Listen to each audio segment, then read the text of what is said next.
So you have your whole design outlined in Sharpie. Good work. You are ready to carve your stamp. This is the part you have to be the most careful because whatever you carve is going to show up on your project. You can't erase it if you mess up. You can try to turn it into a happy accident, like my friend Bob Ross would say. If you're not sure how to turn it into a happy accident, ask me and I'll help you. But I can't give you another block. I only have enough for every kid to have one, okay? When we carve, we're gonna be using these special tools. They are numbered on the back. It's a little bit hard to see, but they have different sizes. This is a number 1. Number 2, it's upside down. Number 3, 4, 5, and I can't remember if there's a 6 or not. The smaller the number, the smaller the tip of the tool, and the smaller the line it will make on your project. So you can see there's a big difference between a 1 and a 5. Okay, so if you're carving something teeny tiny, little baby details, you might want to use a number 1. I personally am not a huge fan of number 1s because I find them really difficult to use. But if you have something super tiny and you want to use a 1, you can. My favorite is the number 2 because you can get a nice thin line, but it's not as hard to use as the 1. So when you go to carve, you want to just use the V, the little pointy, oops, sorry, I'm not on the camera, the little pointy part of the V here. And you want to glide across the surface of the rubber block. You don't want to be gouging down into it and digging, okay?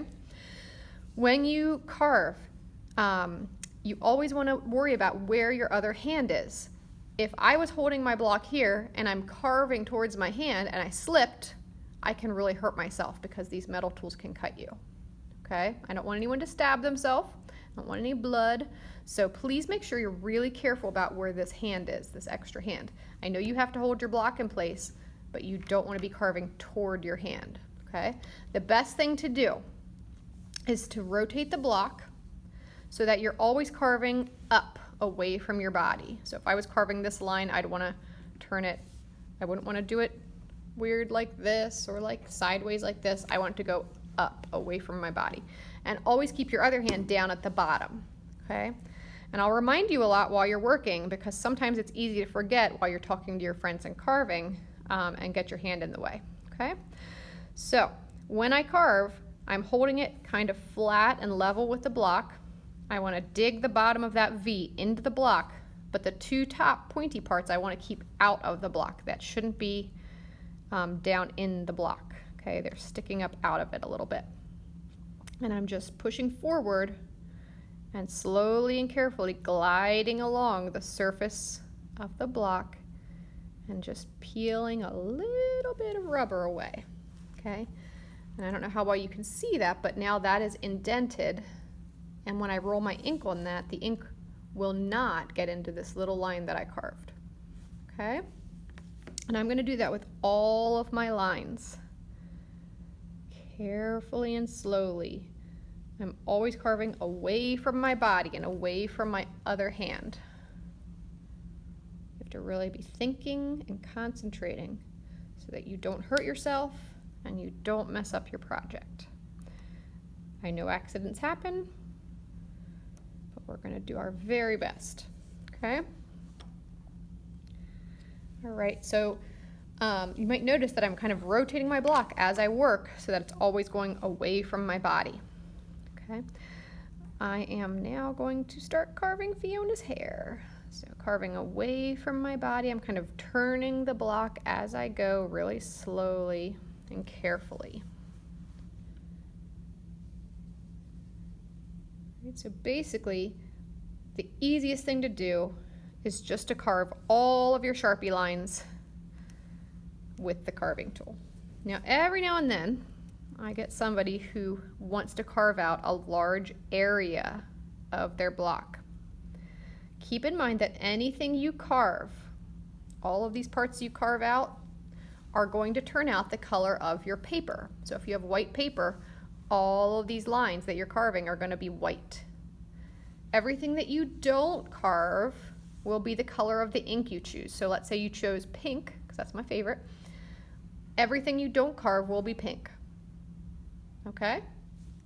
So the carved lines are white, everything else is pink.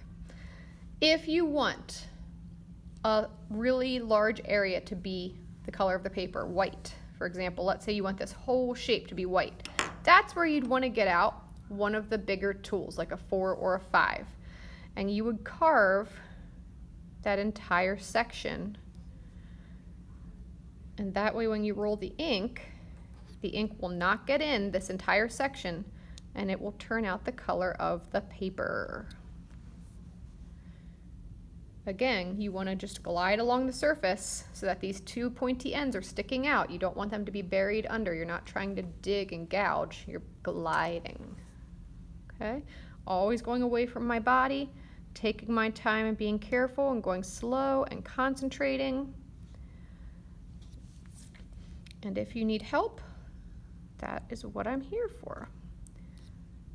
And again, I'll be reminding you a lot while you're carving. You're going to hear my voice saying to be careful, check where your hand is so that you don't accidentally slip and hurt yourself. You do not have to finish carving in one class. You can take your time and go slow so that you stay safe, safety first, and so that your project turns out nice. All right, if you have any questions or need any help at all, please ask. If your bucket doesn't have the correct size tool that you need, you may get up and go and ask another table and see if they have the size that you need. When you put these back into the cup, unfortunately I don't know where I put the cup, but please put them so the point is down in the cup and this round part is sticking up, so that way when somebody reaches into the cup, they don't stab themselves on the tool. They just get this nice soft part. Okay, so pointed down when you put them in the cup. These little shavings you can gather up when you're finished and brush them into your hand and put them in the garbage. I don't want to find them all over the floor or the tables. Okay? All right, happy carving.